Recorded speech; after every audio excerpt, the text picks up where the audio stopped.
Bonjour tout le monde, bienvenue pour une nouvelle vidéo avec moi. Donc aujourd'hui j'ai décidé de vous faire une vidéo pour la pousse des cheveux. Donc je vous présente un petit remède maison complètement naturel pour favoriser la pousse des cheveux. Donc juste vous dire qu'aujourd'hui je me suis inspirée d'une recette indienne. Donc voilà. Pour ce faire, on aura besoin de l'huile d'olive, bien sûr, pour pouvoir nourrir les cheveux. De l'huile de coco, juste quelques gouttes pour pouvoir donner plus de brillance. Et pour avoir les cheveux un peu plus durs et éviter la chute de cheveux, vous pouvez venir mettre une cuillère de moutarde. Pour ce faire, certaines personnes préfèrent la moutarde de Dijon, mais c'est vraiment à votre choix. La moutarde normale et la moutarde de Dijon sont aussi fonctionnelles l'une comme l'autre. Donc voilà, vous pouvez venir rajouter du citron. Comme je l'ai dit dans ma vidéo précédente, c'était un petit remède naturel pour enlever les pellicules. Donc voilà, ça va venir donner plus de brillance et enlever vos pellicules. Vous pouvez rajouter,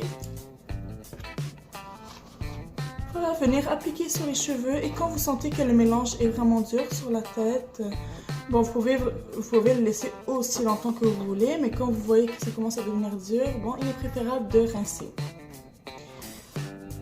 Donc voilà, c'était un petit remède super facile à la maison que vous pouvez faire. Surtout appliquez-le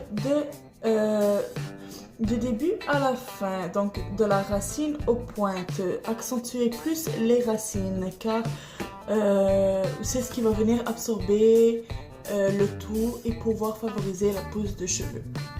Donc il y a plusieurs éléments que vous pouvez utiliser aussi en cuisine, tels que l'eau de riz. Donc vous faites bouillir du riz et l'eau vous le laissez sur le côté. Et par la suite, vous venez appliquer l'eau de riz sur votre tête. Numéro 2, aussi, il y a l'eau de pommes de terre. Donc tout simplement le même principe, on fait bouillir les pommes de terre et l'eau, on vient l'appliquer complètement sur les cheveux. Donc, et troisième, pour finir, le thym, que les Arabes appellent le za'atar. Donc vous faites bouillir le thym. Et par la suite, vous venez appliquer l'eau sur les cheveux, donc le même principe. Donc voilà, c'était des remèdes naturels. Si vous voulez vous inspirer tout simplement de ma recette indienne, et elle est super efficace aussi. Donc voilà, c'est tout pour aujourd'hui. Si vous avez des questions ou peu importe, n'hésitez pas à m'écrire. C'est tout. Merci les amis. Bye.